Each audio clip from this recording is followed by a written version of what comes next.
이제 이런 것도 있죠. 아니, 내가 잘못한 것도 아닌데, 내가 왜 이 양쪽 상에 끼어가지고, 이렇게 내가 힘들고 고통을 받아야 되는 건가?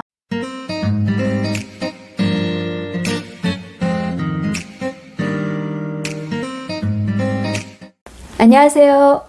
나는 선생님이 행복했으면 좋겠습니다. 저자 노지연입니다. 선생님들, 우리가 이 사실을 모르면 스트레스를 달고 살아야 될지도 모르겠습니다. 그래서 그에 대한 이야기 바로 시작하도록 하겠습니다. 우리 인간의 행동은요, 아주 단순해서 크게 두 가지로 나눠볼 수 있거든요. 가바사오 시온의 당신의 뇌는 최적화를 원한다 라는 책에 있는 내용이고요. 그래서 우리의 행동은 쾌감을 추구하거나 또는 불쾌함을 회피하고자 하는 행동으로 이렇게 두 가지로 크게 나누어 볼 수 있습니다. 그러면 쾌감을 추구하는 경우 같은 경우에는요, 게임도 마찬가지고요. 쇼핑, 그 다음에 여행, 내 취미생활, 문화생활, 그리고 어떤 즐거움을 가져올 수 있는 것들, 또는 내 일에서의 어떤 성취, 이런 것들도 다 쾌감을 추구하는 것들이죠. 그럼 이제 우리의 몸에서는 도파민과 엔돌핀과 같은 호르몬이 작동을 합니다. 반면에 이 불쾌함을 회피하고자 할 때 우리 몸에서는요, 노르아드레날린이나 아드레날린과 같은 호르몬이 작용을 하는 것이죠. 이때 노르아드레날린은요, 약간 침울한 감정을 유발시키기도 하고요. 아드레날린은 화 아시죠? 화와 같은 감정을 유발시키기도 합니다. 조금 더 이제 구체적으로 학교 상황을 가볼게요. 그러면 학교 상황에서 회피하고자 하는 자극은 무엇이 있을까? 일단 업무, 근데 이제 내가 정말 원하지 않는 업무인데 어쩔 수 없이 해야만 하는 그런 행정적인 업무일 수도 있고요. 그리고 이제 학생들의 어떤 사건, 사고와 같은 문제 사안들, 이런 거는 없으면 좋죠. 사실 회피하고 싶은 상황이죠. 학부모의 민원 같은 거, 이와 같은 것도 회피하고자 하는 자극이 되어질 수 있는 거죠. 이것이 곧 우리에게 스트레스가 되어지는 겁니다. 피하고 싶은 자극, 그것이 곧 우리는 스트레스라고 느끼는 것들이 되는 것이죠. 그러면 시인이 사실 아까 말씀드린 것처럼 이렇게 내가 회피하고 싶은 어떤 자극을 직면했을 때, 즉 스트레스를 맞닥뜨렸을 때 우리 몸은 어떻게 반응을 한다? 노르아드레날린과 같은 이런 호르몬의 영향으로 감정이 약간 다운되고 침울해지고 그리고 답답해지고 이와 같은 것들을 느낄 수 있다는 것이죠.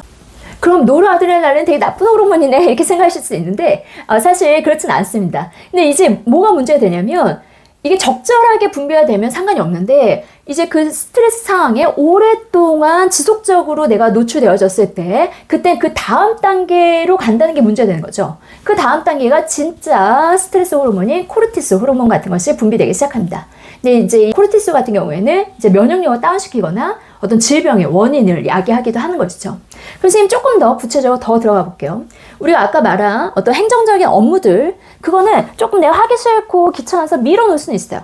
하지만 내가 언제까지 나의 의지로 딱 끝낼 거야. 이건 가능하죠. 그럼 이제 그 정도의 스트레스가 되어진다는 것이죠. 그런데 만약 아이들 사안에 어떤 문제가 생겼어요. 그리고 그 문제 사안에 학부모들이 개입하기 시작했습니다. 그럼 이제 이 경우에는 내가 언제까지 어떻게 끝낼 거야. 나의 의지로 할 수 있는 부분이 아니라는 생각이 들 수 있는 거죠. 그럼 인간은요, 자신의 의지나 어떤 통제력을 잃었다라는 느낌을 받았을 때 그때 사람은 걱정과 불안이 증폭되고요, 굉장히 무력해집니다.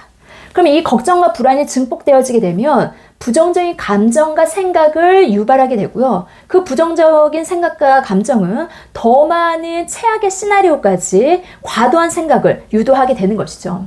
그러면 선생님들, 자, 이와 같은 일련의 과정들을 통해서 선생님들께서 이제 그 학생 문제에 이제 학부모나 제3자들이 개입하기 시작을 하면 그들에 의해서 좌지우지 될 수도 있을 뿐더러 앞으로 어떻게 흘러갈지에 대한 불확실성 때문에 아까 말한 대로 더 많은 걱정과 불안이 커질 수밖에 없다는 것이죠. 그러면 이제 그 걱정과 불안과 무력감은요, 선생님이 이제 그런 상황 탓, 그 다음에 아이들 탓, 그 다음 제도 탓, 그리고 이제 이런 것도 있죠. 아니, 내가 잘못한 것도 아닌데, 내가 왜 이 양쪽 상에 끼어가지고, 이렇게 내가 힘들고 고통을 받아야 되는 건가? 이제 이와 같은, 이제 자신에 대한 어떤 연민과, 그리고 그 무력감 때문에 드는 다양한 생각들로 더 많이 이제 힘들어질 수밖에 없는 거죠. 이건 인간의 어떤 당연한 몸의 작동 방식입니다. 근데 이제 여기에 너무 계속해서 오랫동안 자신이 그와 같은 생각에 매몰돼서, 그런 감정과 생각에 매몰돼서 이제 오랫동안 머물게 되면 선생님 건강에도 좋지 않을 수 있다는 것이죠.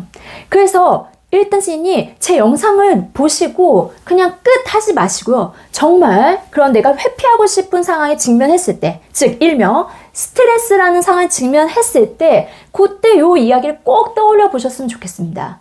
아, 지금 내가 스트레스를 받네? 아, 이게 지금 내가 회피하고 싶은 상황이었구나.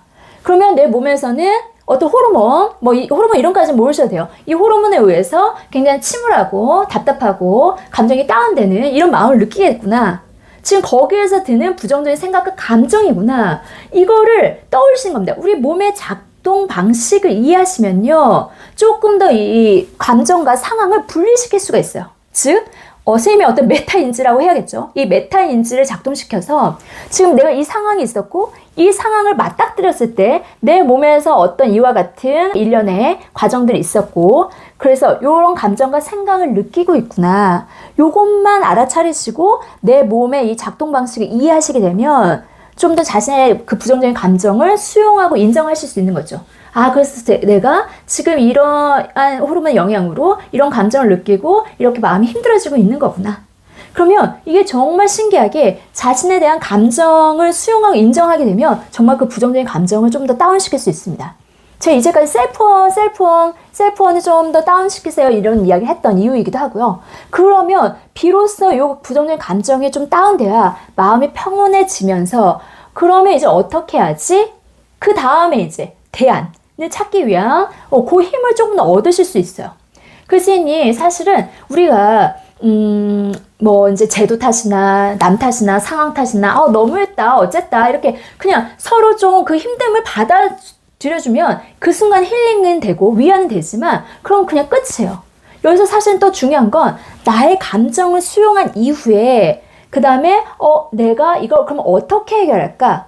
이게 지금 제3자에 의해서 어떤 식으로 흘러갈 알 수는 없지만 그 와중에도 내가 우리 아이들을 빠르게 좀 더 회복시킬 수 있는 방향으로 뭔가는 내가 이렇게 좀 더 내 의지로 해나갈 수 있게끔 내가 해봐야겠다.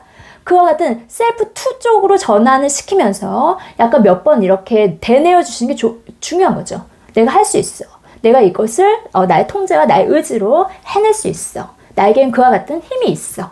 그래서 이거 되게 이상한 생각하지 마시고요. 어쨌든 그와 같은 셀프2의 전향까지 하셔야, 그래야 내가 뭔가를 맞닥뜨렸을 때 해나갈 수 있는 힘을 기르실 수가 있다는 것입니다.